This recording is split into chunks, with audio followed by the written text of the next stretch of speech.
The forest held its breath, snow crunching beneath Morgan's feet as she sprinted through the darkness. Moonlight spilled across the frozen landscape, turning everything silver blue and dangerous. At 23 years old, she moved with the practiced stealth of someone who'd learned that survival meant staying unseen. Her heart hammered against her ribs, each beat a desperate prayer that she wouldn't be discovered. Behind her, the howls began. Silvercrest Patrol, wolves, their voices rising like smoke into the winter sky. Too close. Morgan ducked behind an ancient pine, pressing her body against its rough bark. The scent-masking herbs rubbed into her skin burned faintly, their bitter aroma her only shield against detection.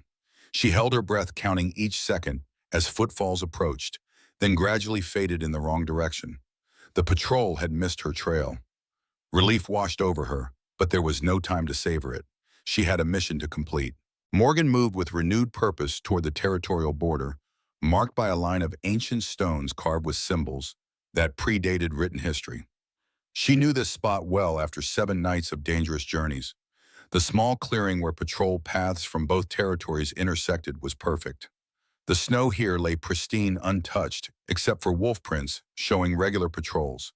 Kneeling in the snow, Morgan pulled out her most precious possession, a slender piece of charcoal wrapped in leather, salvaged from her family's home before everything was taken from her. With practiced hands, she began to draw.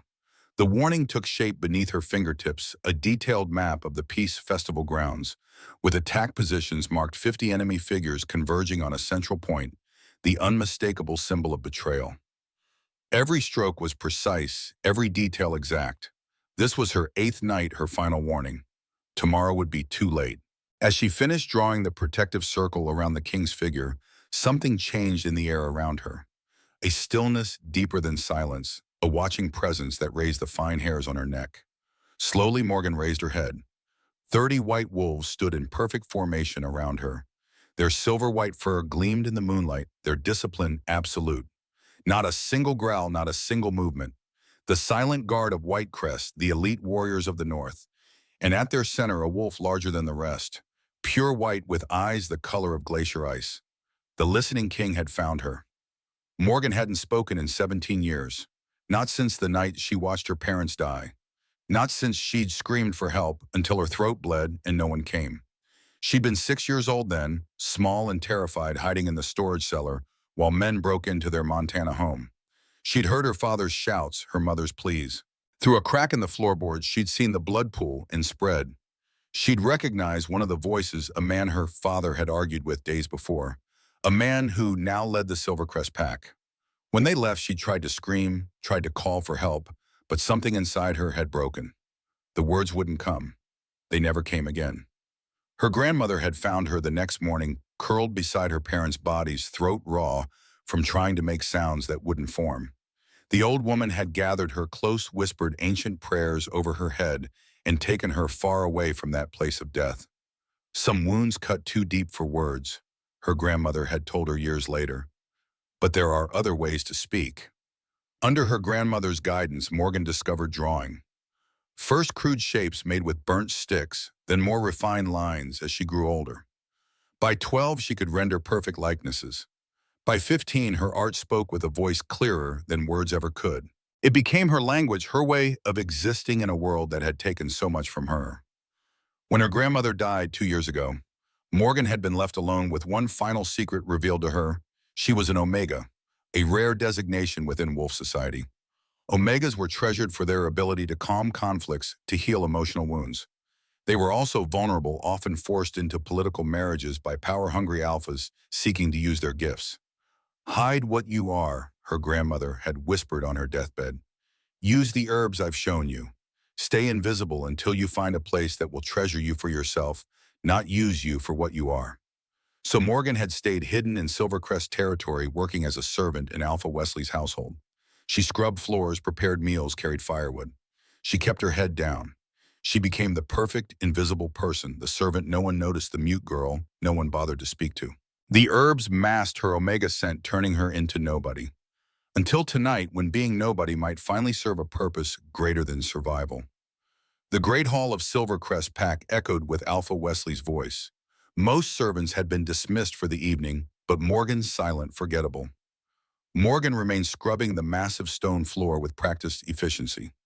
Wesley's voice carried across the empty hall. The festival, 3 weeks from now, that's when we strike. Morgan's hands stilled on the brush, but she kept her head down, body language unchanged. Years of hiding had taught her the art of being present yet unseen. 50 men should be sufficient, replied a rougher voice. A voice Morgan didn't recognize, but one that sent ice through her veins nonetheless. Something in its cruel cadence triggered a memory just beyond reach. The listening king always brings minimal guard to the peace festival, the rough voice continued. All that trust, all that nobility, his greatest weakness. The listening king, Alpha King Ethan of the Whitecrest pack in northern Washington. Everyone knew of him. They said he could hear truth in silence better than most could read words on a page. They said his territory prospered because he actually listened to his people, even the quietest voices. They said he was fair, just everything Alpha Wesley wasn't. Victor, Wesley's voice held warning, you're certain your men won't fail. Victor the Blade doesn't fail Alpha. The rough voice chuckled. Your gold buys my blades, and my blades will end the listening king. Then in the chaos, your claim to his territory will be strongest. Who's going to argue with a neighboring Alpha offering stability? Morgan felt her heart freeze. An assassination during the peace festival. 3 weeks from now, she needed to warn someone. But who? She was mute, a servant. Even if she wrote it down, who would believe her? Wesley would simply deny everything, and then she'd disappear. She'd seen servants who knew too much vanish before. As if confirming her fears, Wesley lowered his voice. Like that kitchen boy last month. Too curious for his own good. Morgan remembered. The boy had been 16, always smiling. Then one day he was gone. Servants were told he'd stolen silver and run away. No one believed it, but no one dared question. Handled that nicely, Victor commented. No loose ends. Speaking of loose ends, Wesley paused. Morgan could feel his gaze sweeping the hall, and she redoubled her scrubbing efforts, keeping her movements routine and visible. Is that servant still here, Morgan, isn't it?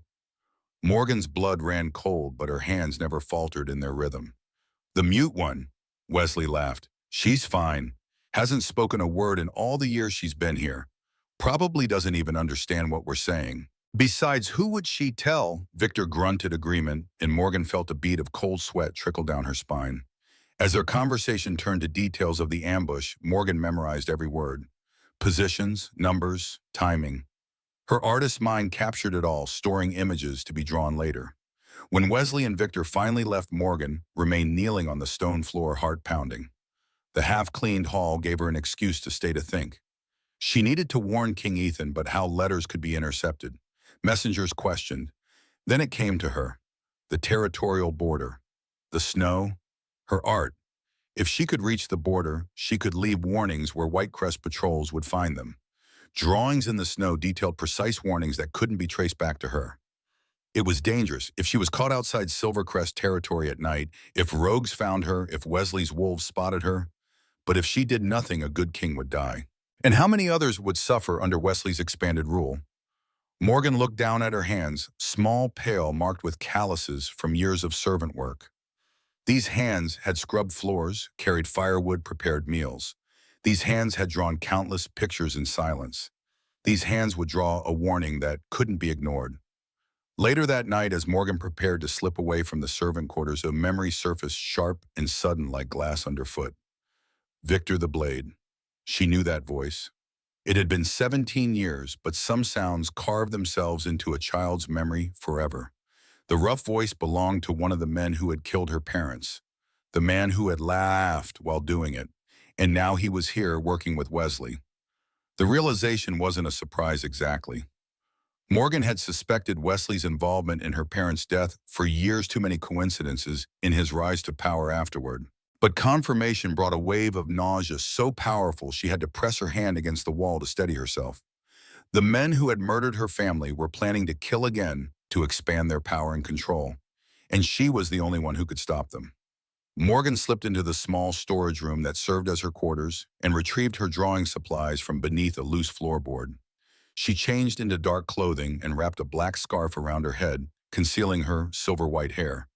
Then she tucked a small pouch of herbs into her pocket. Extra protection against detection. The servant quarters stood separate from the main pack house, making it easier to slip away unnoticed. Morgan had memorized the guard rotations over years of careful observation. She knew exactly when the northwest corner would be momentarily unwatched during a shift change. 3 hours. That's how long the journey to the border would take on foot. 6 hours round trip, leaving her barely enough time to return before dawn, revealed her absence. As she slipped out into the night snow, crunching softly beneath her boots, Morgan felt fear crawling up her spine. But alongside it ran something else, purpose. For the first time since her grandmother died, she wasn't just surviving, she was fighting back. The first night's journey to the border passed in a blur of frozen breath and shadow dodging. Morgan moved through the winter forest like a ghost calling on every lesson her tracker father had taught her before his death. Stay downwind, use natural paths where snow is less likely to hold footprints. Move from cover to cover. When she reached the ancient boundary stones, she found a clearing where multiple patrol paths intersected. Fresh wolf prints told her Whitecrest guards passed through regularly. Perfect. Kneeling in the snow, Morgan pulled out the sturdy stick she'd sharpened for drawing and began to sketch. The first warning was simple, a map of the festival grounds with clear markings of danger. She drew the main pavilion, the surrounding areas, and marked specific points with unmistakable symbols of attack. Anyone trained in tactical warfare would understand immediately. She worked quickly, her fingers numbing in the cold, her breath forming clouds in the frozen air. When finished, she studied her work. Even in the pale moonlight, the drawing was clear, detailed, unmistakable. But would it be enough? Would Ethan's wolves find it? Would they understand she'd have to trust that the Listening King's reputation was deserved, that he'd hear this silent warning? Morgan made the journey back to Silvercrest, slipping into her room just as dawn began to break. Her body ached, her fingers were raw, but she'd done it. The first warning was placed. 6 more nights to go. Each night, Morgan added more information, more pieces of the puzzle that any good strategist would need. Night 2, she drew exactly 50 wolves converging on the festival grounds. The number was critical. Ethan needed to know the scope of the threat. Night 3, she drew Victor, the Blade's face, from memory. She'd only seen him briefly, but her artist's eyes had captured every detail: the scar across his jaw, the cruel set to his mouth, the dead look in his eyes.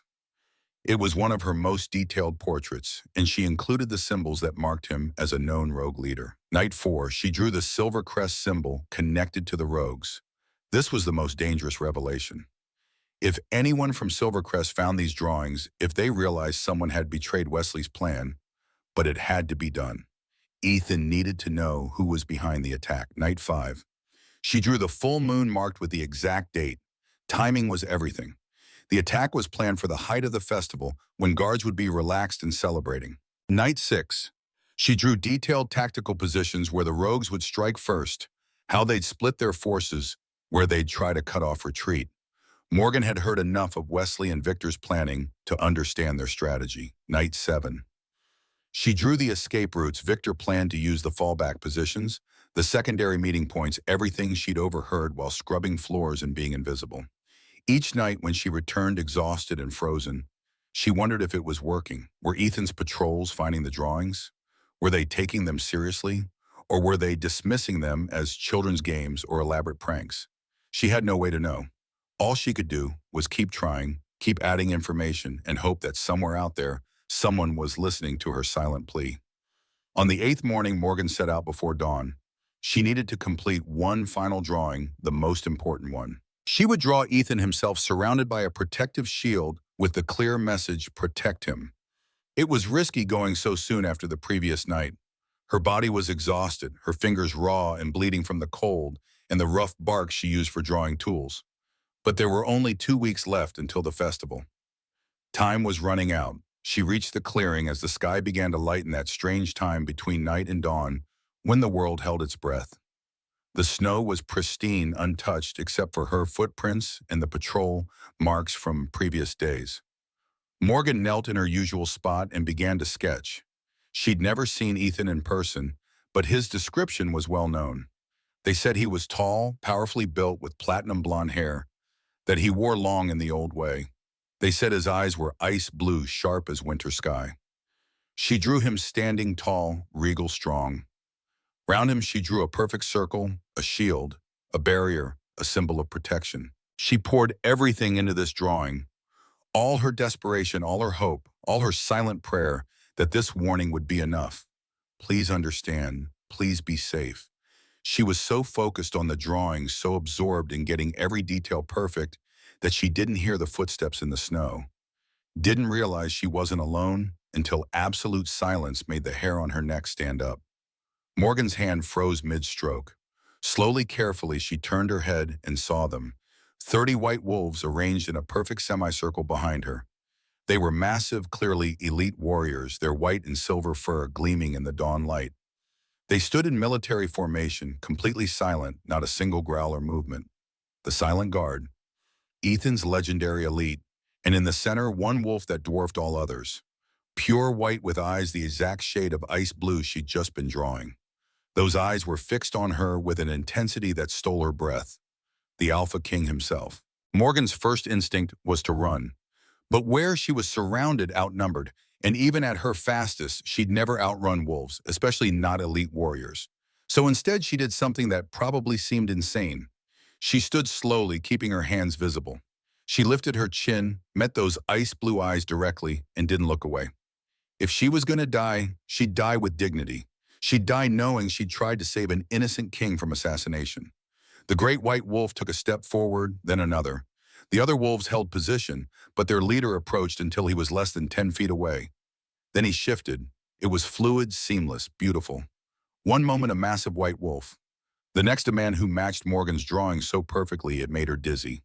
Tall, easily 6.5 feet, platinum blonde hair falling past his shoulders. Ice blue eyes that seemed to see straight through her.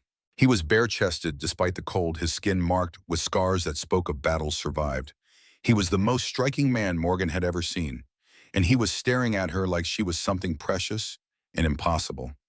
"You," he said, his voice deep and rough, with something like wonder. "You're the artist." Morgan couldn't respond, couldn't speak, could only stand there throat tight with 17 years of silence and hope. Her eyes said what her voice couldn't. "Yes. Yes, I'm the one. Please believe me. Please."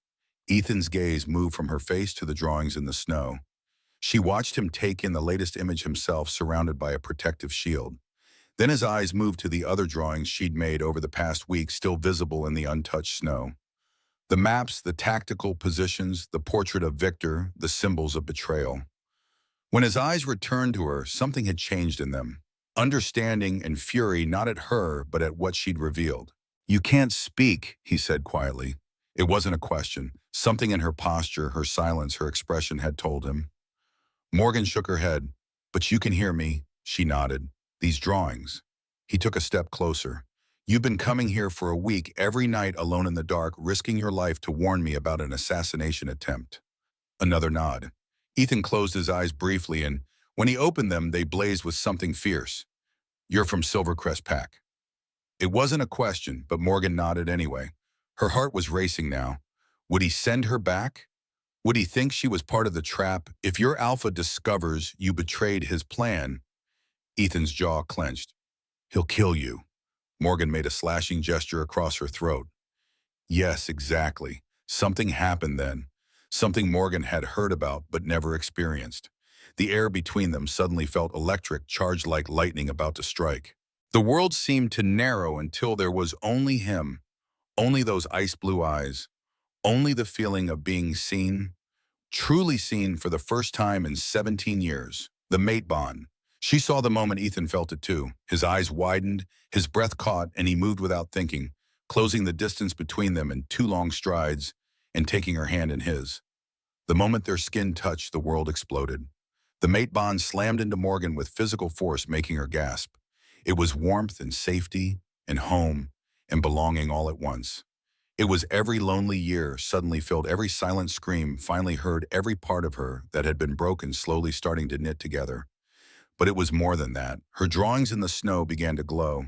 Not just glow, they began to rise. The lines she'd drawn were lifting from the snow, becoming 3-dimensional, translucent shapes of pure silver light. The map she'd created was now a floating, rotating model. The portrait of Victor looked almost alive, every detail crystal clear. And the protective shield she'd drawn around Ethan's image, it was real. A barrier of shimmering silver energy, solid as steel. beautiful as moonlight. The 30 wolves behind Ethan shifted nervously but held formation. Ethan himself was staring at the manifestations with a mixture of awe and understanding. Moon goddess, he breathed. You're a soul artist.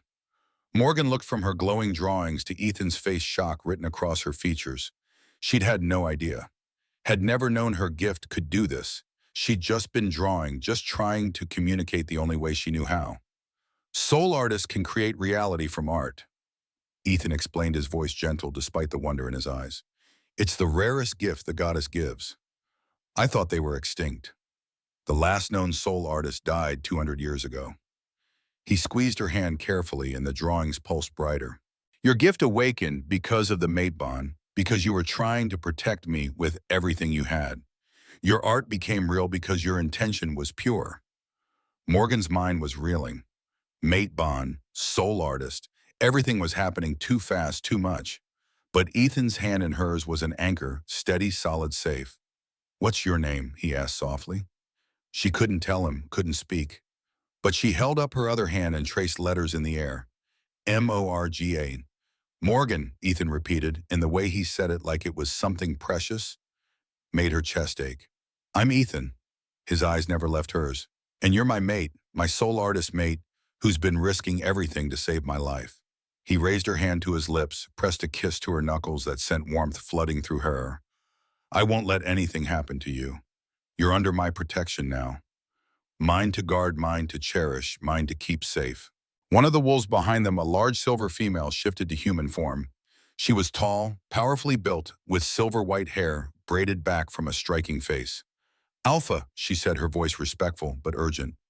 We need to move. If Silvercrest patrols find her here. Winter's right, Ethan said, though his eyes never left Morgan's face. We need to get you to my territory now. You can't go back to Silvercrest. It's not safe.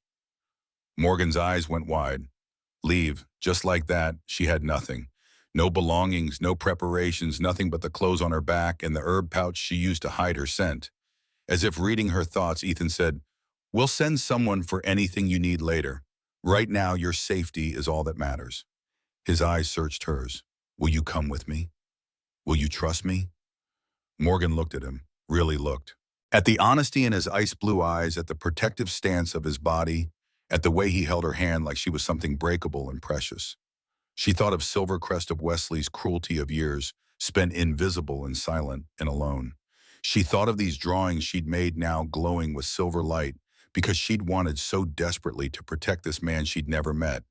And she nodded, yes, I'll come with you. Yes, I trust you. The smile that broke across Ethan's face was like sunrise. Winter shift. Morgan will ride with you. Everyone else, Formation Delta.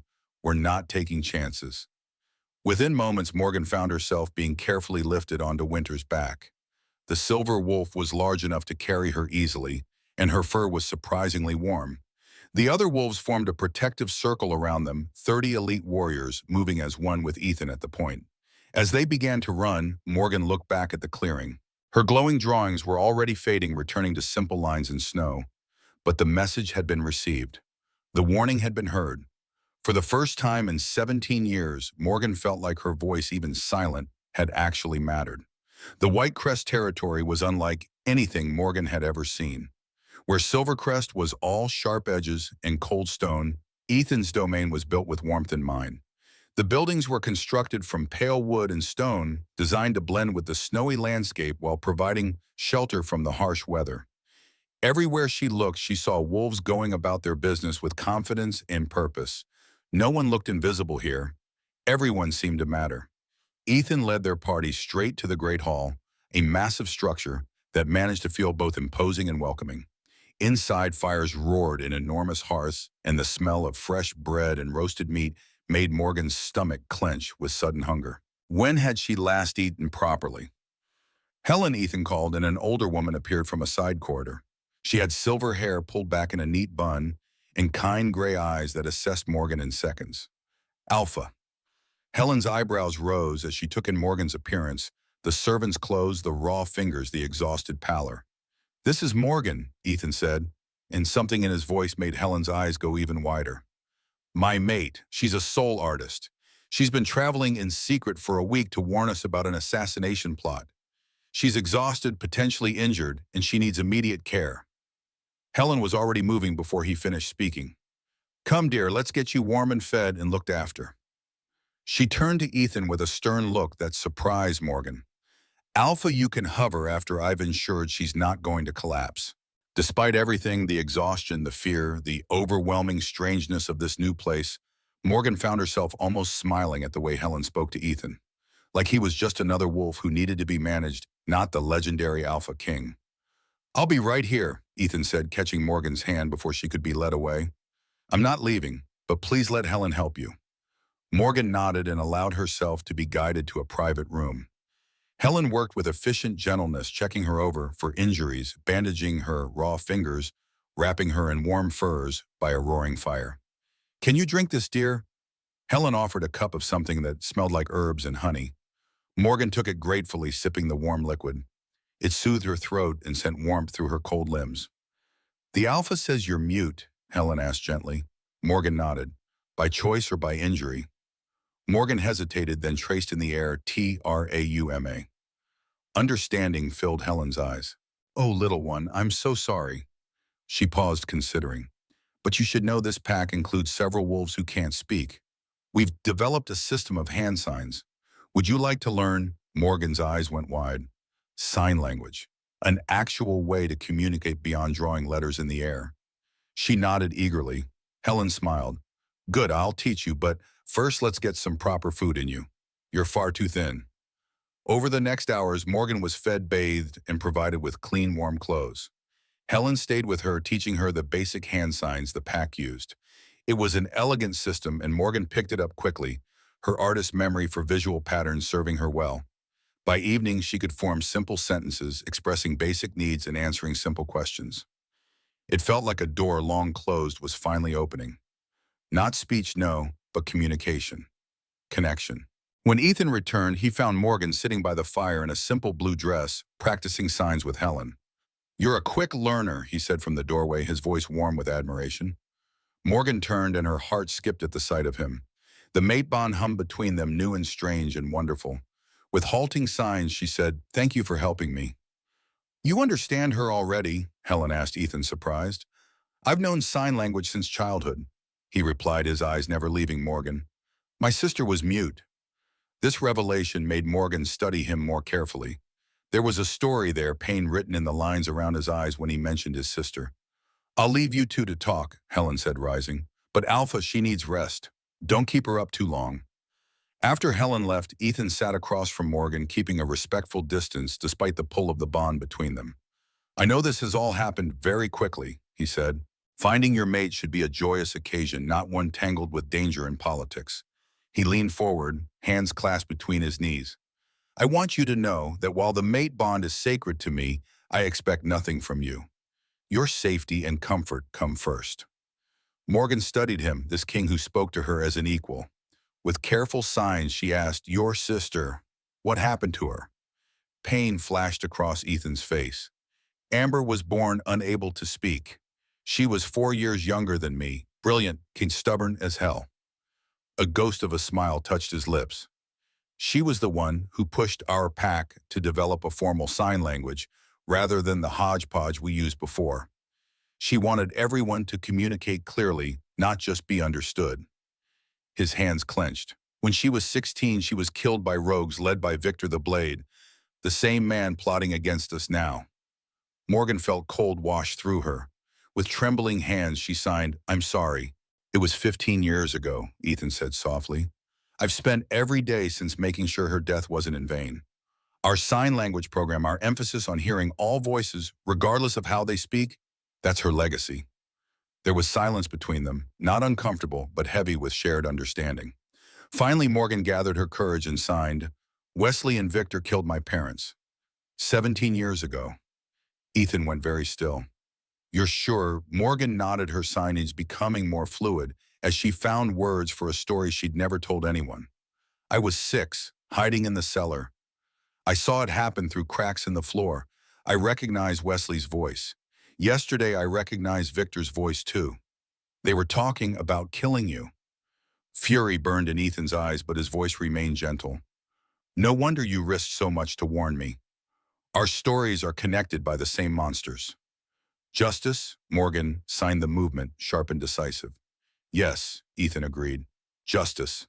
And protection, so they never hurt anyone else. He took a deep breath. Tomorrow we'll speak with Winter and my other advisors. Your information will help us stop Wesley and Victor once and for all. But tonight you need rest. He rose reluctant but respectful. Sleep well, Morgan. You're safe here. I swear it on my sister's memory. As he turned to leave, Morgan signed quickly, wait. When he paused, she continued, the bond. What does it mean for us? Ethan's expression softened. It means we're connected by something ancient and powerful.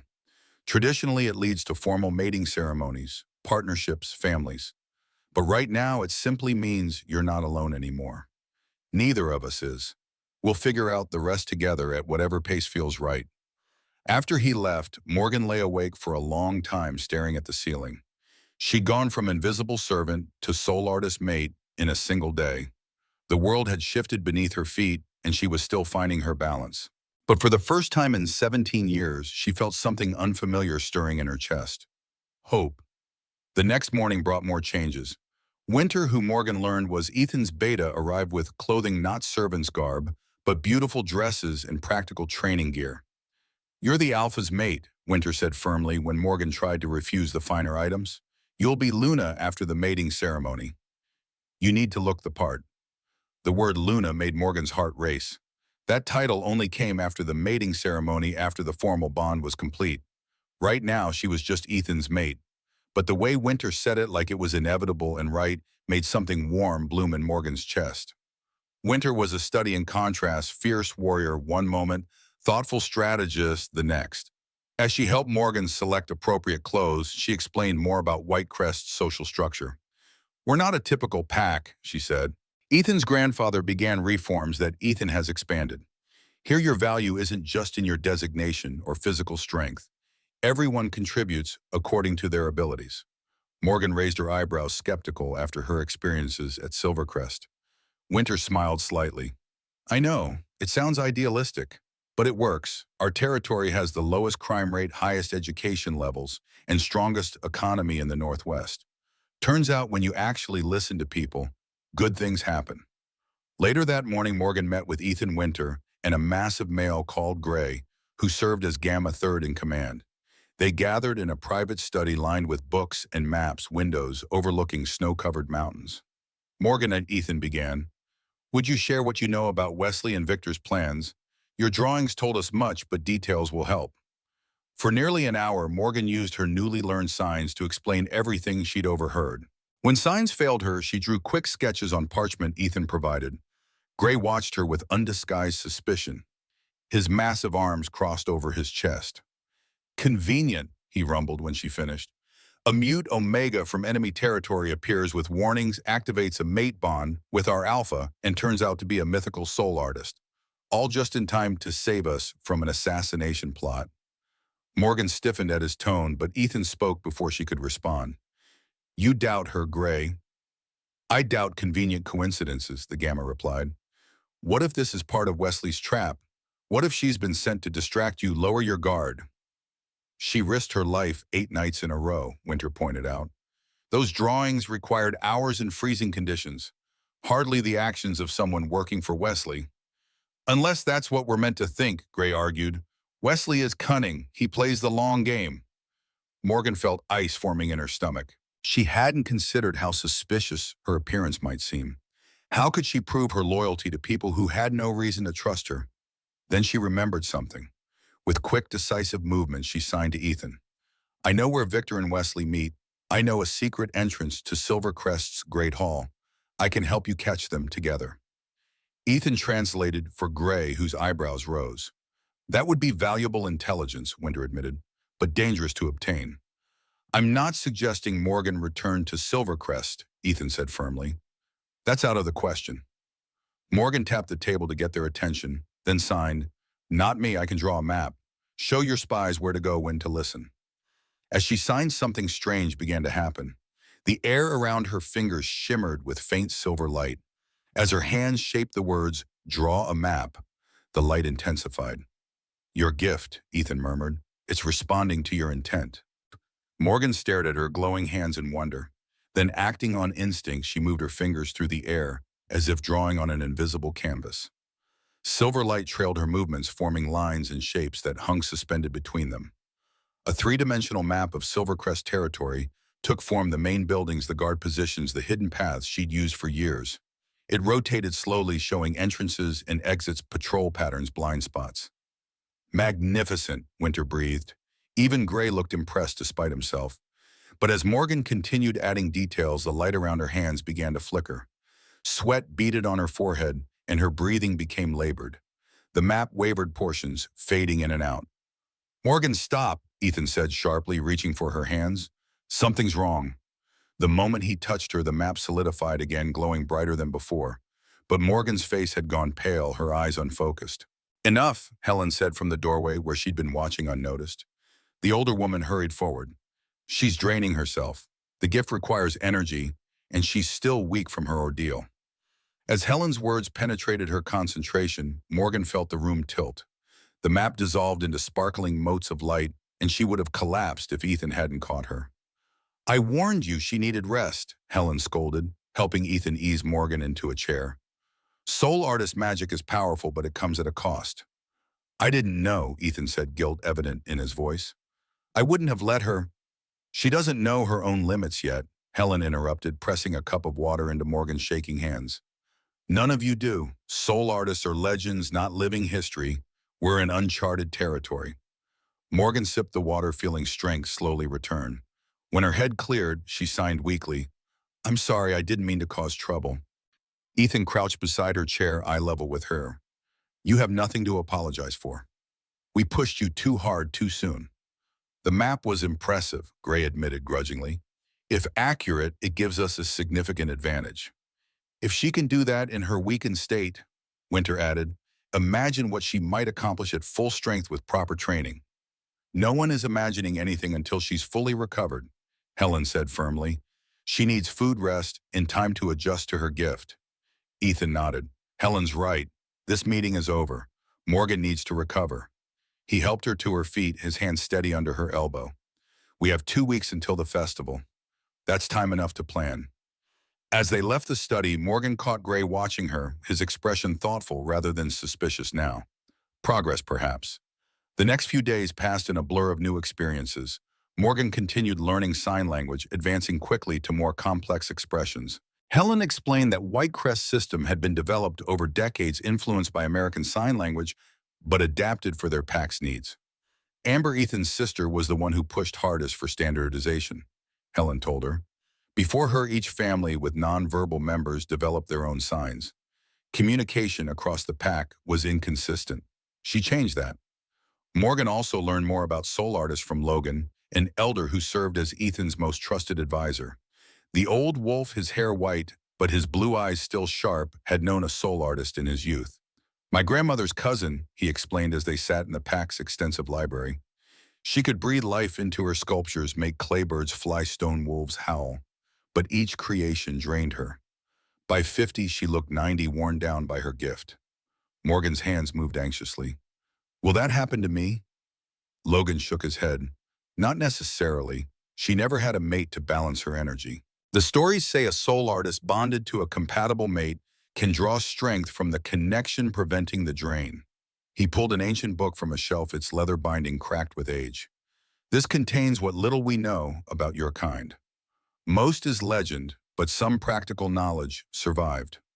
Morgan leaned forward eagerly as he opened the book to reveal delicate illustrations of artists creating reality through different mediums: paint, sculpture, dance, music. Soul artists express their gift through their preferred art form. Yours is drawing, yes. When Morgan nodded, Logan continued. "The key is intention. Random sketches won't manifest. Your drawings come alive when powered by strong emotion and clear purpose." Morgan thought of her snow warnings, fueled by desperate need to protect Ethan. "Exactly," Logan said, reading her expression. "Fear for Ethan's life gave your art power. Love, protection, justice, these are the strongest catalysts." He tapped a passage in the book. "But beware anger or vengeance. Soul art created from negative emotions can become unpredictable, even dangerous." For hours, Logan shared what knowledge survived about her rare ability.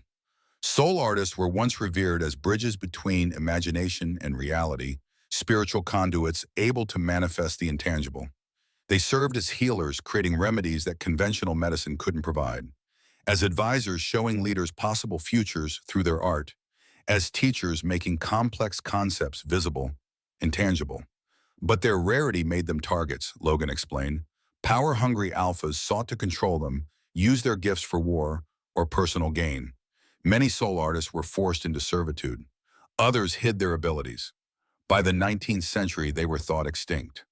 Morgan absorbed everything, alternating between wonder at her newfound abilities and anxiety about their implications. If Wesley discovered what she was, he wouldn't just kill her, he'd try to control her, use her gift for his own ends. Don't worry about Wesley, Logan said again, reading her concern. Focus on mastering your gift. Control comes with practice. Under Logan's guidance, Morgan began simple exercises, manifesting small drawings, maintaining them for increasing periods, learning to direct her energy efficiently. Ethan often joined these sessions, his presence strengthening her abilities, as Logan had predicted. When she wasn't practicing her gift or learning sign language, Morgan spent time with Winter learning about Whitecrest's structure and customs. The beta seemed determined to prepare her for a leadership role she wasn't sure she was ready for. Being Luna isn't just about being the alpha's mate, Winter explained as they walked the pack grounds. It's about being a leader in your own right. Our last Luna, Ethan's mother, was as respected as any alpha. Morgan signed hesitantly. I was a servant yesterday. How can I be Luna tomorrow? Winter's stern expression softened slightly. No one expects you to transform overnight, but don't underestimate yourself. You survived years in enemy territory. You risked everything to save a stranger. You have strength, Morgan, different from mine, different from Ethan's, but no less valuable. These conversations helped, but Morgan still felt like an imposter whenever pack members bowed their heads respectfully as she passed. She wasn't royalty. She was just a girl who'd spent most of her life scrubbing floors and trying not to be noticed. Only with Ethan did she feel truly at ease. He visited her every evening, careful to maintain appropriate distance while their relationship was still new. They would talk for hours, Morgan's signing becoming more fluid, Ethan's responses thoughtful and genuine. He never rushed her, never pushed for more than she was ready to give. One evening, as they sat by the fire in what had become her private quarters, Morgan worked up the courage to ask about something that had been troubling her. Some of your people don't trust me, she signed. Gray watches me. Others whisper when I pass. Ethan sighed. I won't lie to you. There's suspicion. You came from Silvercrest, our longtime adversary. The mate bond and your soul artist gift complicate things further. They think I might be a spy. Morgan signed the movements, sharp with frustration. Some do, he admitted. Not many, but enough to cause talk. Gray is cautious by nature. It's why he's a good gamma. He's warming to you, though. Your map impressed him. How do I prove myself? Ethan studied her face in the firelight. You don't have to prove anything. Time will show your character. But Morgan knew better. In a pack hierarchy, especially with a crisis looming, trust couldn't be assumed, it had to be earned. And there was one sure way to earn it. The next morning, she sought out Gray. She found him in the training yards, overseeing combat practice among younger wolves. His massive frame dwarfed even the largest trainees, his scarred face impassive as he corrected stances and techniques. When he noticed Morgan watching from the fence, he dismissed the trainees and approached her, wariness evident in his posture. Luna, he said formally, using the title despite her unofficial status. How may I serve you? Morgan's hands shaped precise signs, her expression determined. I need your help. I want to join the mission against Wesley. Gray's eyebrows shot up. You want to fight? Not fight, she clarified. Plan. My knowledge of Silvercrest combined with my gift could help your warriors succeed with minimal risk. The Alpha would never agree to put you in danger, Gray said flatly. I'm not suggesting combat, Morgan signed. I'm suggesting strategy. Let me work with your scouts, create detailed models of Silvercrest that only someone who lived there could provide. Gray studied her, his expression unreadable. Why come to me instead of Ethan? Because you doubt me, Morgan signed bluntly. Because your approval would mean more than his. He trusts me because of the bond. You would trust me only if I earned it. A slow smile spread across the Gamma's scarred face, the first Morgan had seen from him. Smart, he acknowledged. Very smart. Later that day, Morgan found herself in a strategy session with Grey Winter and several senior scouts. Using her soul artist gift, she created detailed three-dimensional models of Silvercrest's defenses, guard rotations, and the exact chamber where Wesley and Victor met. This time with Ethan present and her strength improved through Logan's training, she managed the manifestations without exhaustion. The silver light flowed from her fingers like water shaping itself to her will and intent. Gray tested her constantly, asking about blind spots, unexpected defenses, contingencies. Morgan answered each question honestly, even when the answer was, "I don't know." Her transparency gradually replaced his suspicion with grudging respect. When the session ended, Winter stayed behind with Morgan and Ethan.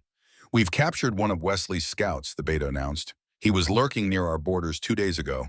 After some persuasion, he's become quite talkative." "What did you learn?" Ethan asked. "Everything Morgan told us checks out. The numbers, the timing, the strategy, all consistent with her information." Winter's silver eyes met Morgan's. "But there's more. Wesley doesn't just want to kill Ethan. He plans to claim you're dead too, Morgan." Morgan frowned in confusion. "He's been telling his inner circle that his mute servant girl ran away and was likely killed by rogues," Winter explained.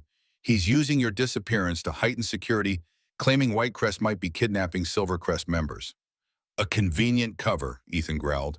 "If she's supposedly already dead, no one will question when she doesn't return after his coup attempt."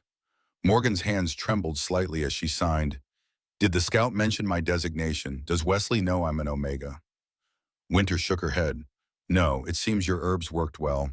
He referred to you only as the mute girl and that servant who disappeared." Relief washed through Morgan. At least that secret remains safe. "There's one other thing," Winter added, her expression grave. "Victor the Blade arrived at Silvercrest yesterday with his full force. 50 rogues, just as Morgan warned. They're preparing for the festival attack." "Then we'll be ready for them," Ethan said, his voice hard with determination. "Winter, double the border patrols. I want to know immediately if any Silvercrest wolves cross into our territory. Gray's scouts will continue monitoring Wesley's movements." He turned to Morgan, his eyes softening. "And you need to continue training with Logan. If your gift is as powerful as it appears, it could be our greatest advantage." Morgan nodded, but a chill ran through her. Wesley and Victor were moving forward with their plan, unaware that Whitecrest knew every detail. The confrontation was inevitable now. In less than 2 weeks at the Peace Festival, everything would come to a head. That night, unable to sleep, Morgan stood by her window, watching moonlight glint off distant, snow-covered peaks. She thought of Wesley and Victor, the men who had destroyed her family and now threatened her new home. She thought of Ethan, who had seen her worth when no one else did. She thought of Amber, his sister, Davora, another mute girl killed by the same men who had orphaned Morgan. Their stories were intertwined by tragedy. Perhaps they could be bound by justice as well.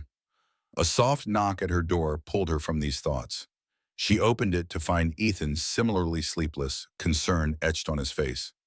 "I felt your unease through the bond," he explained. "I wanted to make sure you were all right."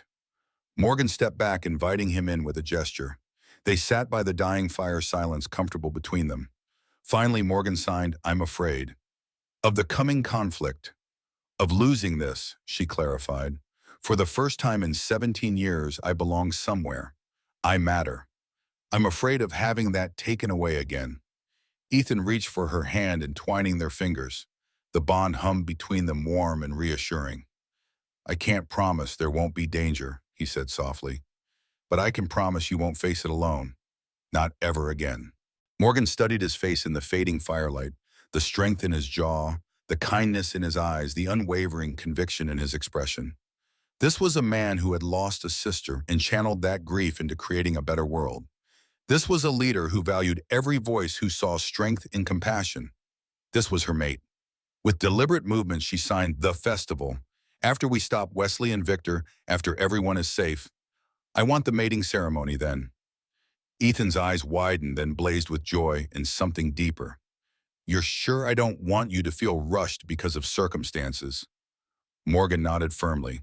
"I'm sure life is uncertain, but this us feels right." Ethan lifted her hand to his lips, pressing a kiss to her palm that sent warmth spiraling through her. Then it shall be. After justice is served, we'll begin our life together properly. As he left, Morgan felt the fear that had gripped her begin to loosen its hold. Whatever came at the festival, she would face it with strength and purpose. She was no longer the invisible servant girl. She was Morgan Soul Artist, future Luna of Whitecrest Pack. And for the first time in her life, she was exactly where she belonged. The days leading up to the Peace Festival passed in a blur of preparation. Morgan divided her time between training with Logan to control her soul artist abilities, strategy sessions with Gray and the Scouts, and learning pack customs from Winter and Helen. Logan pushed her abilities further each day, teaching her to manifest more complex creations and maintain them longer. The old wolf's knowledge gleaned from decades of study and his childhood memories of a real soul artist proved invaluable. Your gift responds to emotion, he explained during one session. But emotion without control is dangerous.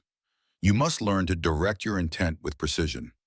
Morgan practiced creating shields, bridges, keys, practical manifestations that might prove useful in the coming conflict. She learned that her creations could persist even when she wasn't actively maintaining them, if her intention was strong enough and her energy sufficient. Think of it as setting your will into the art, Logan instructed. The clearer your purpose, the longer it endures. She discovered, too, that her creations could interact with the physical world in limited ways. A silver light shield could deflect a real arrow. A manifested key could unlock a real door if her intent aligned perfectly with the lock's mechanism. The boundaries between imagination and reality are more permeable than most realize, Logan told her. Soul artists simply have the gift of crossing that boundary at will. Between training sessions, Morgan participated in strategy meetings where Gray and the Scouts refined their response to Wesley's planned attack. The goal wasn't simply to defend against the assassination attempt, but to catch Wesley and Victor red-handed, providing irrefutable evidence of their treachery. Wesley has powerful allies, Gray explained, other alphas who benefit from his trade agreements. If we accuse him without proof, it becomes our word against his. But if he's caught in the act, Winter added, with 50 rogues and Victor the Blade, at a peace gathering, no one can deny his guilt. Morgan's knowledge of Silvercrest and her soul artist abilities made her central to these plans. Using her gifts, she created detailed models showing exactly how Wesley intended to position his rogues, where they planned to strike first, and which escape routes they would use if things went wrong. What we need, Gray said during one meeting, is a way to contain the rogues, quickly minimize any chance of casualties among the festival attendees. Morgan considered this, then signed, I might be able to help with that. That afternoon, she met with Ethan, Gray, Winter, and Logan in a private clearing away from the main pack grounds. With careful concentration, she manifested a silver dome that enclosed the entire space, solid as steel, yet translucent as water. Incredible, Winter murmured, pressing her hand against the shimmering barrier. Could you create this around the rogues when they attack? Not this large, Morgan sighed, sweat beading on her forehead from the effort of maintaining the dome. But smaller versions, perhaps. Multiple containments rather than one large one. That could work, Gray said, studying the barrier with professional interest. Strategic placement would be key. As the dome dissolved, Morgan swayed slightly and Ethan was immediately at her side, his hand steady under her elbow. Don't push too hard, he murmured. Your safety matters more than any tactical advantage. But Morgan knew the stakes. Wesley and Victor had destroyed her family once. She wouldn't let them threaten her new one. So she trained harder, pushed her limits further, prepared herself for what was coming. Meanwhile, the rest of Whitecrest prepared for the Peace Festival. Despite knowing an attack was imminent, Ethan insisted on maintaining normal preparations. If we alter our usual arrangements, Wesley might suspect we know, he explained. Everything must appear normal until the moment we spring our trap. 3 days before the festival, Gray's scouts captured another of Wesley's men, this one higher in the hierarchy, with more detailed knowledge of the assassination plan. Victor has adjusted the strategy, Gray reported grimly. He's bringing more men than originally planned, 60 rather than 50, and they'll be armed with silver weapons. Silver was particularly deadly to their kind, capable of preventing the accelerated healing that made wolves so difficult to kill. It was considered dishonorable to use in pack conflicts reserved for defense against truly dangerous rogues. They're not planning a political assassination, Ethan realized, his voice hard. They're planning a massacre. Winter nodded grimly. Kill you, kill your guards, perhaps kill other visiting alphas who oppose Wesley's policies. Create enough chaos that he can step in as the voice of order. Morgan felt cold dread settle in her stomach. The situation was escalating beyond what she'd initially overheard. Wesley wasn't just ambitious, he was ruthless in a way she hadn't fully comprehended, even after years in his household. That evening, unable to calm her racing thoughts, Morgan sought out Helen. She found the older woman in the healing rooms preparing remedies for the festival. Couldn't sleep, Helen asked, noting Morgan's restless energy. Morgan nodded, then signed hesitantly, I'm worried my gift won't be enough, that I'll fail when it matters most. Helen set aside her work and gestured for Morgan to sit. Your gift doesn't define your worth, child. Neither does your success or failure in using it. But if I fail, people could die. Morgan signed the move on, sharp with anxiety. True, Helen acknowledged, but you're not alone in this fight. Every wolf in Whitecrest will stand with Ethan and with you. Your gift is valuable, but it's your heart that makes you strong.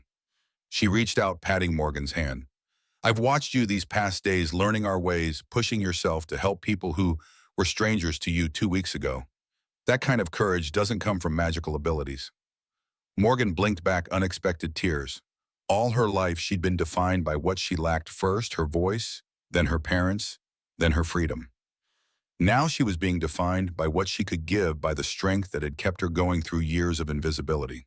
With careful signs, she asked, do you think I can be a good Luna? Helen smiled, the wrinkles around her eyes deepening. Child, you already are. A title doesn't make a Luna. Service does, protection does, love does. She squeezed Morgan's hand. The formal ceremony will just confirm what everyone already sees. As Morgan left the healing rooms, her steps lighter, she caught sight of Gray engaged in intense conversation with a scout who'd just returned from patrol. The Gamma's expression was grim, his massive frame tense with suppressed energy. When he noticed Morgan watching, he dismissed the scout and approached her. We have a problem, he said without preamble. One of our own has been passing information to Silvercrest, a traitor.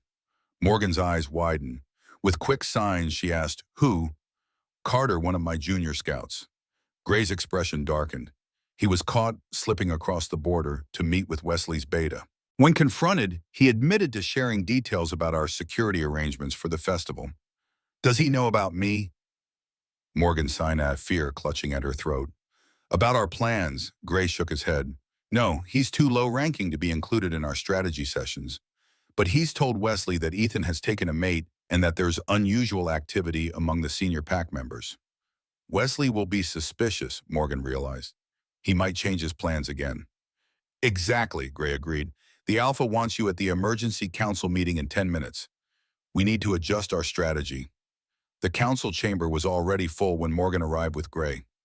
Ethan stood at the head of the table, his expression controlled but tension evident in the set of his shoulders. Winter, Logan, Helen, and several senior warriors, Morgan was still learning to identify, waited in grim silence. As Morgan took her place beside Ethan, he spoke. Carter has been secured.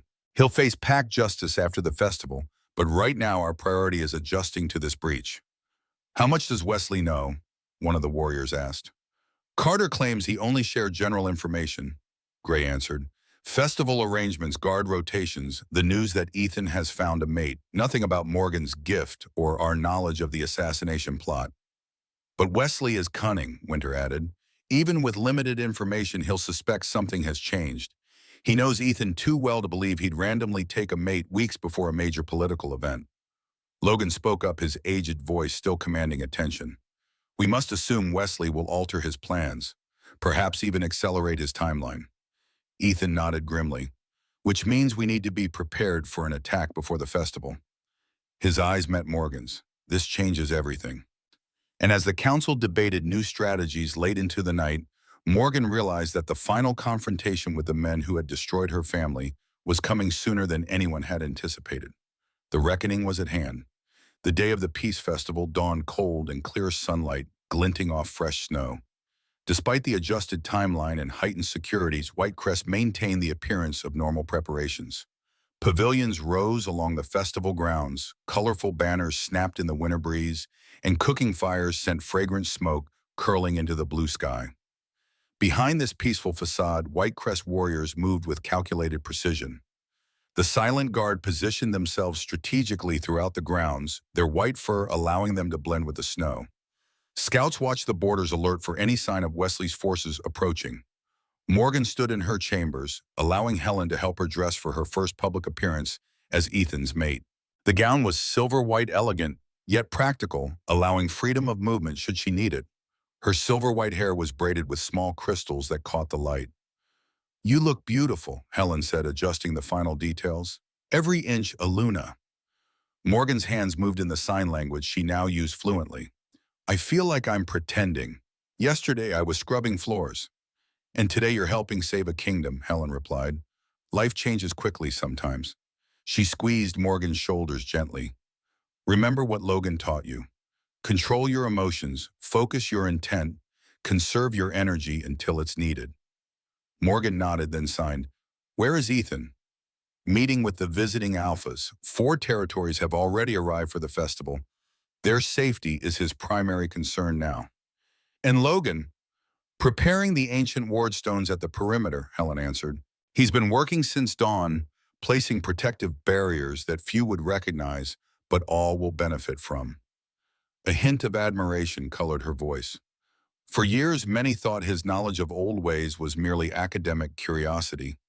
Today, that knowledge may save countless lives. A knock at the door announced Winter. The beta entered her usual leather armor, replaced by formal attire that still somehow managed to look intimidating. "It's time," Winter paid. "Wesley's delegation has been sighted approaching the northern entrance."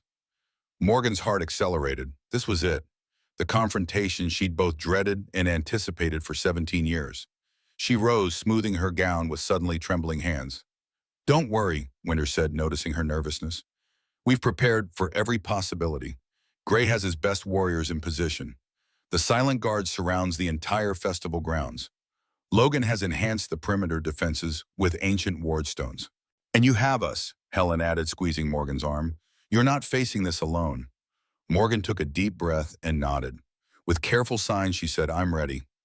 The festival grounds were already filled with wolves from multiple territories when Morgan arrived with Winter and Helen. Pack members mingled, ate from abundant food tables, and enjoyed musicians playing traditional songs. Children ran laughing through carefully delineated play areas. To any observer, it appeared a perfectly normal celebration. But Morgan felt the undercurrent of tension. The slightly too casual positioning of Whitecrest warriors, the alertness in their eyes as they scanned the crowds, the way the visiting alphas stayed close to their own guards, sensing something amiss, despite Ethan's assurances that all was well. She caught sight of Logan across the gathering, the elderly wolf moving with surprising vigor as he spoke quietly with several pack elders. Unlike the warriors with their subtle readiness for combat, Logan carried himself with calm assurance as though he had seen similar days before and understood their rhythms. When their eyes met briefly, he gave her an encouraging nod before returning to his preparations. Morgan found Ethan near the central pavilion, deep in conversation with a tall, stern-looking woman who Morgan recognized from Winter's descriptions as Alpha Catherine of the Riverlands territory. When Ethan saw Morgan approaching, his face transformed, tension momentarily replaced by genuine warmth. "Catherine, may I present my mate, Morgan?" he said, extending his hand to draw Morgan to his side. The female alpha's eyebrows rose slightly as she assessed Morgan. "Your mate, this is unexpected news, Ethan. I wasn't aware you'd found your bond match." "It was rather sudden," Ethan replied smoothly.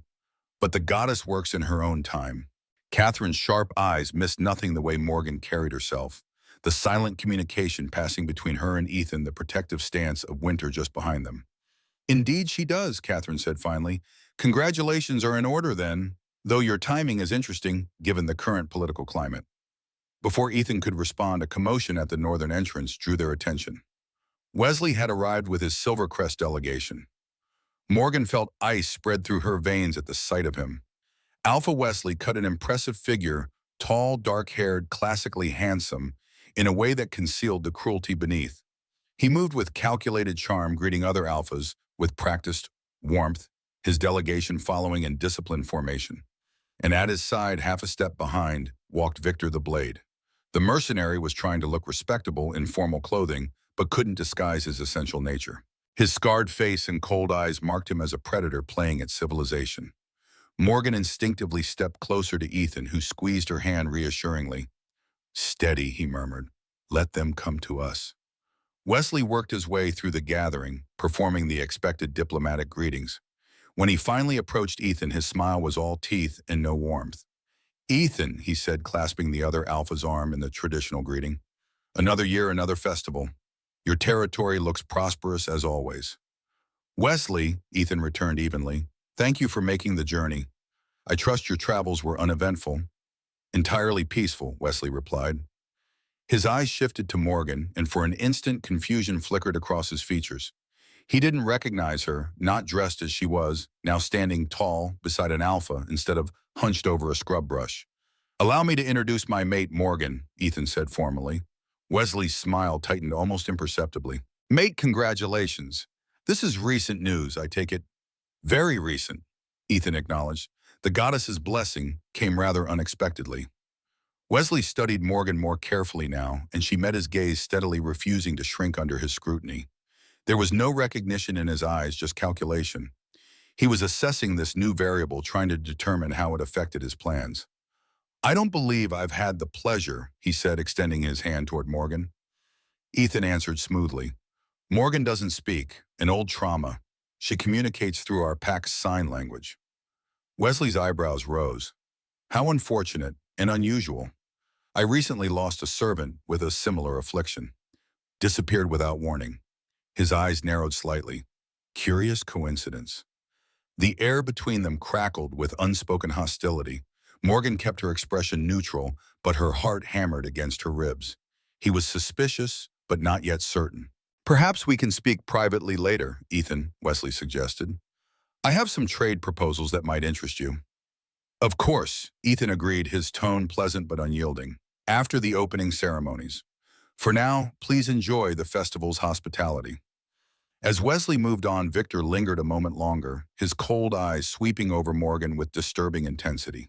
She met his gaze unflinchingly, though every instinct screamed at her to run from the man who had helped murder her parents. Victor frowned slightly as if trying to place her. Then his eyes widened fractionally, a flash of recognition quickly suppressed. With a curt nod to Ethan, he followed Wesley into the crowd.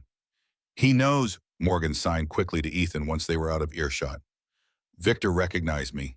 Ethan nodded grimly. "I saw it too." He gestured subtly to Winter, who immediately moved closer. "Tell Gray, the timeline may accelerate. Victor's recognized Morgan." Winter slipped away through the crowd as Ethan led Morgan toward the central pavilion where the opening ceremonies would take place. Around them, the festival continued its apparently carefree proceedings, music and conversation providing cover for the increasing tension. "What will they do now?" Morgan signed, keeping her hands low and movements minimal to avoid drawing attention. "One of two things," Ethan replied quietly. "Either abandon the plan entirely or rush it forward before they think we can react. Based on what we know of Wesley and Victor, I'm betting on the latter." Morgan scanned the festival grounds, noting the positions of Whitecrest warriors, the visiting pack's guards, the innocent attendees who had no idea of the danger. She had practiced with Logan for hours, preparing her soul artist abilities for this moment. She was as ready as she could be. The opening ceremonies began with the traditional lighting of the peace fires, 4 large braziers representing the 4 major territories. As Ethan stepped forward to light the Whitecrest flame, Morgan watched Wesley from the corner of her eye. The Silvercrest Alpha appeared relaxed, attentive to the ceremony, but his hand kept brushing against his coat pocket in what might have seemed an unconscious gesture to anyone not watching for signals. Victor was nowhere to be seen. Morgan caught Gray's eye across the gathering and signed subtly, "Victor missing. Pocket signal." Gray nodded once and disappeared into the crowd. Moments later, Winter materialized at Morgan's side. "Scouts report movement in the forest," she murmured. "Large groups approaching from multiple directions. They're coming now." Morgan's pulse quickened. Despite all their preparation, the reality of imminent violence sent adrenaline coursing through her system. She focused on her breathing, and as Logan had taught her, control, focus, intent. As Ethan completed the ceremonial lighting and stepped back to join her as she signed quickly, "They're coming!" Multiple directions. Ethan's expression never changed, but his eyes hardened. With the barest nod, he acknowledged the information, then raised his voice to address the gathered wolves. Tradition calls for each alpha to speak before the peace fires. "I will yield the first position to our guest, Alpha Wesley of Silvercrest." It was a calculated move, forcing Wesley to either proceed with the ceremony delaying his attack or break protocol and reveal his intentions. Wesley smiled thinly and stepped forward. "How generous, Ethan. I'm honored to—" A sharp whistle cut through the air, a signal. In the same instant, Gray's voice bellowed from the perimeter. "Rogues perimeter breach." Everything happened at once. Warriors from all packs moved to protect their alphas. Festival attendees scattered, some shifting to wolf form in panic. And from the surrounding forest figures emerged rogues in battle gear, weapons drawn, converging on the central pavilion. Wesley's face contorted with fury at the premature signal. "Now!" he shouted to his delegation, many of whom revealed concealed weapons. Victor reappeared from behind a nearby structure, leading a group of heavily armed rogues directly toward Ethan and Morgan. "Take them alive, if possible," he ordered. "Kill them if necessary." When the chaos erupted, Logan didn't retreat with the other elders. Instead, he moved with purpose toward the edge of the festival grounds, where families with children were gathered, frozen in panic. "This way," he called, his voice carrying with unexpected authority. "Follow me to safety." The old wolf knelt swiftly, pulling small stones from a pouch at his belt, ancient ward stones carved with symbols few remembered. With practiced hands, he arranged them in a pattern known only to those who had studied the old ways. As the last stone was set, a shimmer rippled through the air, forming an invisible barrier. "Behind this line," Logan directed the frightened pack members. "No harm will cross it." A rogue charged toward the gathered civilians, only to be repelled by an unseen force when he reached Logan's ward line. The attacker stumbled back, stunned, then tried again with the same result. "Some knowledge cannot be found in brute strength," Logan said calmly, standing between the barrier and the battle beyond. "This wisdom was ancient when my grandfather was a pup." Meanwhile, Morgan felt something shift within her as the danger crystallized. All the fear, all the preparation, all the pain of the past, it converged in a singular moment of perfect clarity. With deliberate movements, she stepped forward, directly between Ethan and the approaching attackers. "Morgan, no." Ethan began but stopped as silver light began to ripple across her skin. Morgan reached deep inside herself, finding the wellspring of power Logan had helped her discover. With precise flowing gestures, she drew symbols in the air before her, ancient symbols of protection, containment, defense. The silver light followed her fingertips, leaving glowing trails that solidified into tangible barriers. A shimmering dome formed over the central area where most civilians had gathered, protecting them from the battle about to unfold. Translucent walls rose between groups of rogues, separating them from each other and disrupting their coordinated attack. Gleaming silver chains manifested around the weapons of Wesley's disguised delegation, binding blades to sheaths, rendering guns useless. The rogues faltered, confusion replacing confidence, as their careful plans disintegrated in the face of Morgan's unexpected power. Victor snarled, drawing a silver dagger and charging forward, only to crash into an invisible barrier that flared silver at his touch. "Soul artist," someone gasped. The words spread through the crowd like wildfire. "Soul artist. She's a soul artist." Wesley's face drained of color as he finally recognized Morgan, not as his missing servant, but as the child who had survived his attack 17 years ago. The child whose parents he had murdered for opposing his rise to power. "Impossible," he whispered. Morgan held his gaze as she maintained her creations, each manifestation draining her energy but fueled by 17 years of waiting for this moment. Justice, protection, truth. Round that battle erupted, and as Whitecrest warriors engaged the rogues. But thanks to Morgan's interventions, what should have been a chaotic massacre became a controlled confrontation. The silent guard moved with lethal precision, neutralizing threats without endangering civilians. Gray led a contingent that systematically separated and subdued the invaders. From his position guarding the civilians, Logan watched Morgan with undisguised pride. "Look at what she's become," he murmured to a mother clutching her children nearby. The strength was always there, waiting for the moment when it was needed most. That's the true test of character, not what we can do when prepared, but what we rise to when challenged. Victor, finding himself cut off from his main force by Morgan's barriers, changed tactics. He lunged toward the nearest civilian, a young wolf barely out of adolescence, and pressed his silver blade to the boy's throat. "Drop the barriers," he snarled at Morgan, "or watch him die." Morgan hesitated, her concentration wavering. The silver barriers flickered. "Don't," Ethan warned, his voice calm despite the situation. "He'll kill the boy regardless." Victor's face twisted in a cruel smile. "You always were too soft, Ethan. Too concerned with the weak. Just like your pathetic sister." Ethan went very still. "You know nothing of my sister." "I know the sound she made when my knife found her heart," Victor taunted. "Not so different from the sound this boy will make unless the witch drops her magic walls." Morgan felt rage rising within her, white-hot, blinding. This was the man who had killed Ethan's sister, who had helped murder her parents, who had caused so much pain to so many innocents. The silver light around her pulsed and darkened, responding to her emotional state. Logan's voice echoed in her memory. "Beware anger or vengeance. Soul art created from negative emotions can become unpredictable, even dangerous." She looked at the terrified boy and Victor's grasp at Ethan's controlled fury at the battle raging around them. This moment would define her, not as a servant, not as a victim, but as a woman choosing her own path. With precise, deliberate movements, Morgan redrew her barriers. But instead of dropping them, she reshaped them, creating a small, focused opening directly behind Victor. An opening only visible from where Winter stood directing a group of the Silent Guard. Winter saw it immediately. She signaled to two of her warriors who moved with supernatural speed through the gap. Before Victor could react, they had disarmed him and freed the boy, who scrambled away to safety. Victor roared with rage, struggling against the warriors who now restrained him. "You'll pay for this, all of you." "No, Victor," Ethan said quietly. "You'll pay. For my sister, for Morgan's parents, for every innocent life you've taken." Meanwhile, Wesley was attempting to distance himself from the chaos, protesting to the other alphas that he had no knowledge of the attack, that Victor must have acted alone. "I am as shocked as you are," he insisted to Alpha Catherine, who watched him with open skepticism. "I had no idea Victor was planning this treachery. He must have infiltrated my delegation without my knowledge." "A convenient explanation," Catherine replied coldly, "except for one detail." She gestured to where Gray was leading forward a bound wolf. "Your beta has already confessed to coordinating with Victor on your direct orders." Wesley's facade crumbled. He reached for a concealed weapon, but never completed the movement.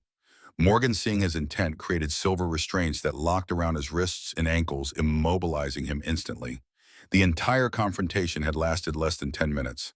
Around them, Whitecrest warriors and allies from other packs had subdued most of the rogues. A few had escaped into the surrounding forest, but scouts were already in pursuit. As the immediate danger passed, Morgan felt her strength waning. Maintaining so many complex manifestations had drained her deeply. The silver light around her flickered, and the barriers began to dissolve. Ethan was at her side, instantly supporting her as her knees buckled. "Enough," he murmured. "You've done more than enough."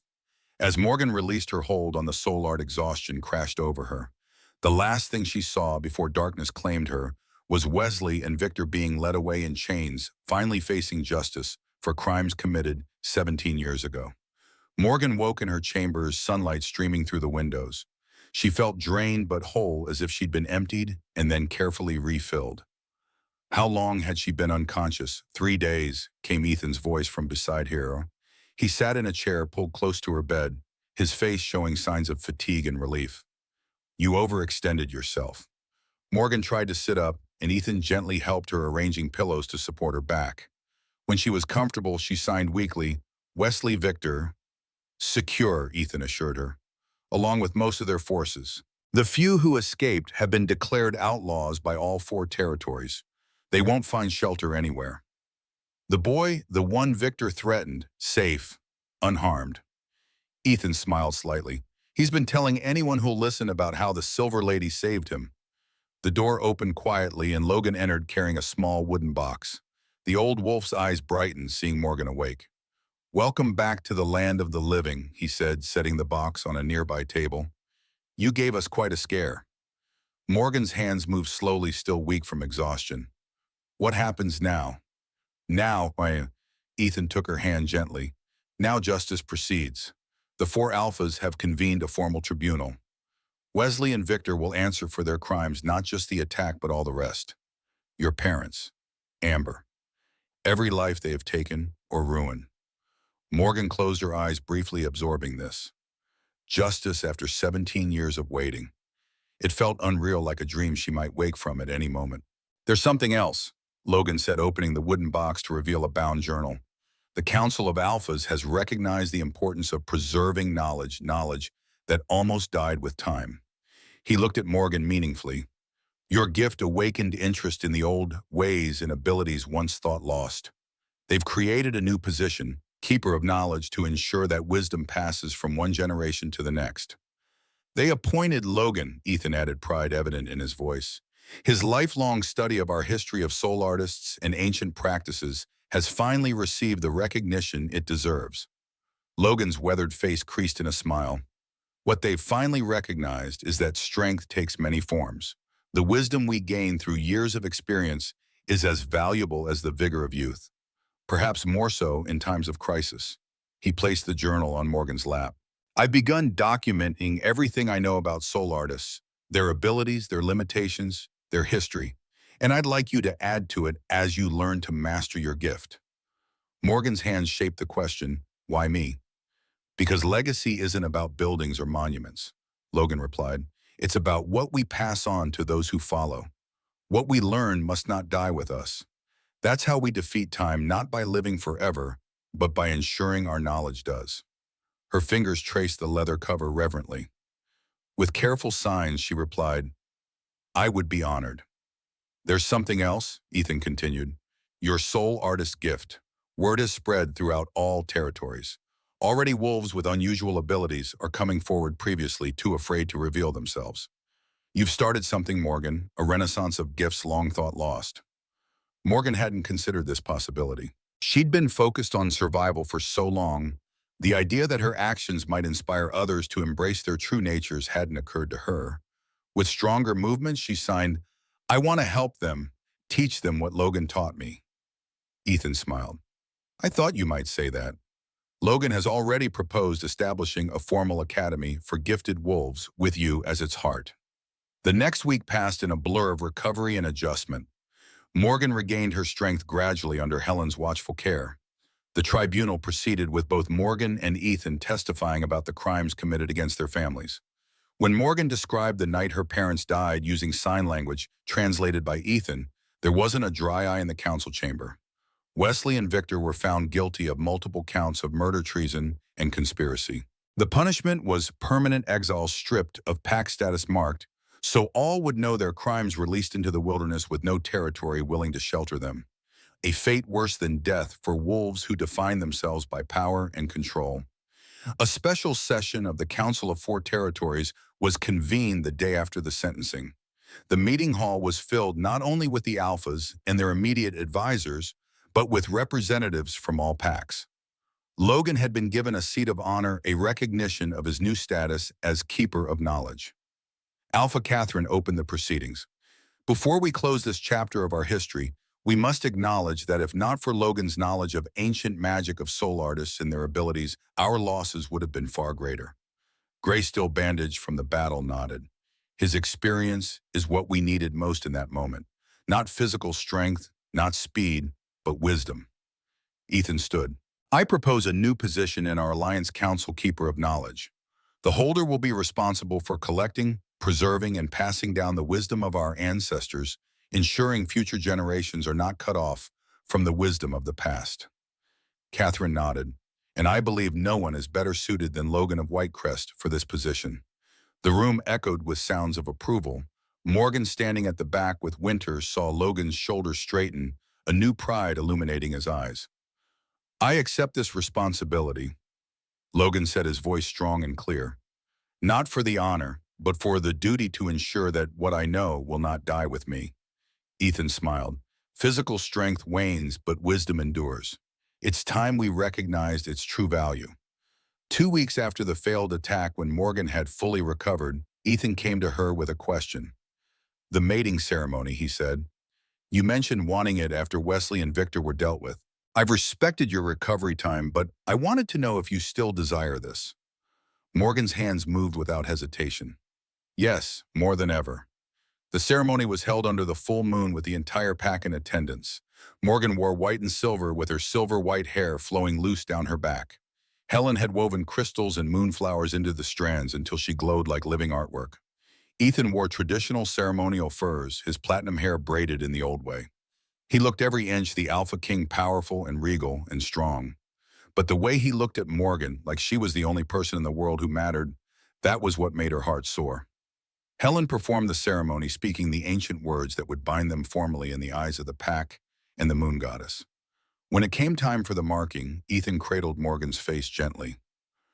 "I love you," he said, voice thick with emotion. "I love your courage, your kindness, your brilliant mind.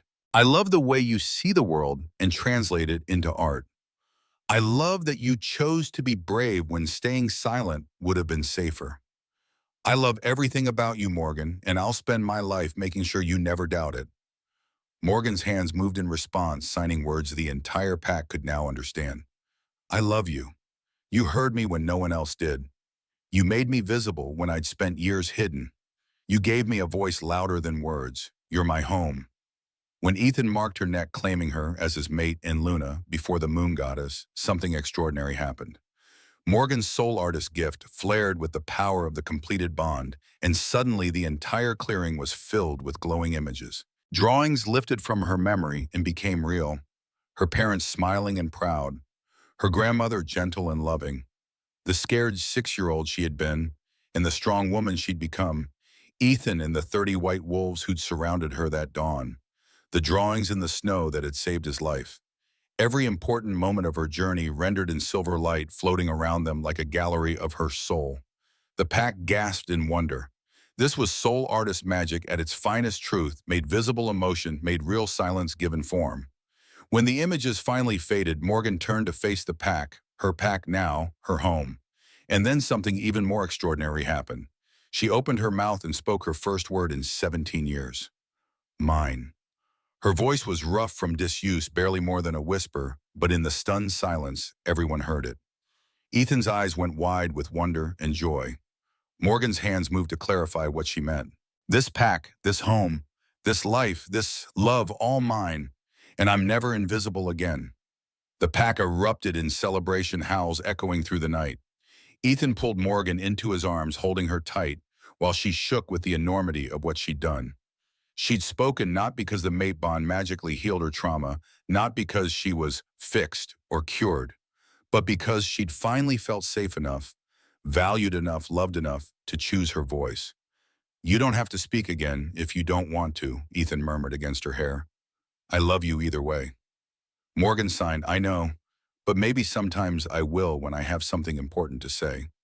"Everything you say is important," Ethan insisted.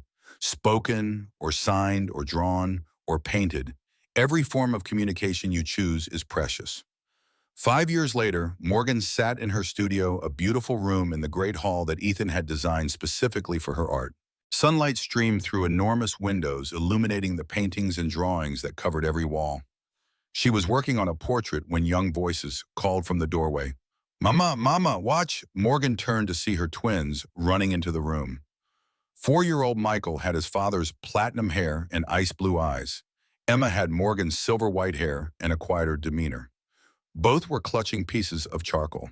"Look what I drew." Michael thrust a paper toward her, a somewhat lopsided wolf that was clearly meant to be his father. Emma showed her drawing more shyly, a perfect rendering of a flower, far too detailed for a 4-year-old. As Morgan watched, her daughter's drawing began to glow with soft silver light. The flower lifted from the page became real for just a moment before fading. Emma was a soul artist too. Morgan knelt and pulled both children into her arms, signing with one hand while speaking softly. She still preferred signs most of the time, but used her voice for important moments. "They're beautiful, both perfect."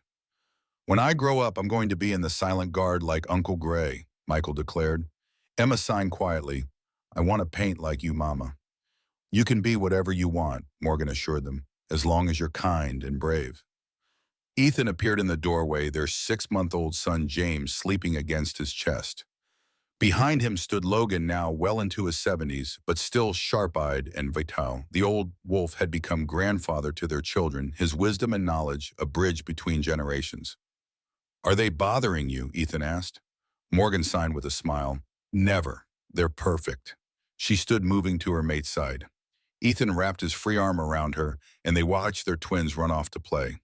Through the window, Morgan could see the Whitecrest territory spread out before them, prosperous, peaceful, thriving. Once a month, Logan held storytelling sessions with the pack children. The tradition had begun with Morgan and Ethan's children, but quickly expanded as other families saw its value. On those evenings, children gathered around Logan in the Great Hall, eyes wide with wonder as he told stories of pack history, of forgotten heroes, and of ancient traditions lost to time. "We stand on the shoulders of giants," he often said, repeating words he'd shared with Morgan years before. "Each generation need not start anew. We learn from those who came before and teach those who come after." Emma, with her soul artist gift, was particularly enchanted by these stories. She often sat closest to Logan, sometimes creating small, glowing images from what she heard. "Grandfather Logan," she asked once, using the honorary title all the children had adopted, "how do you know so many things?" He smiled at her.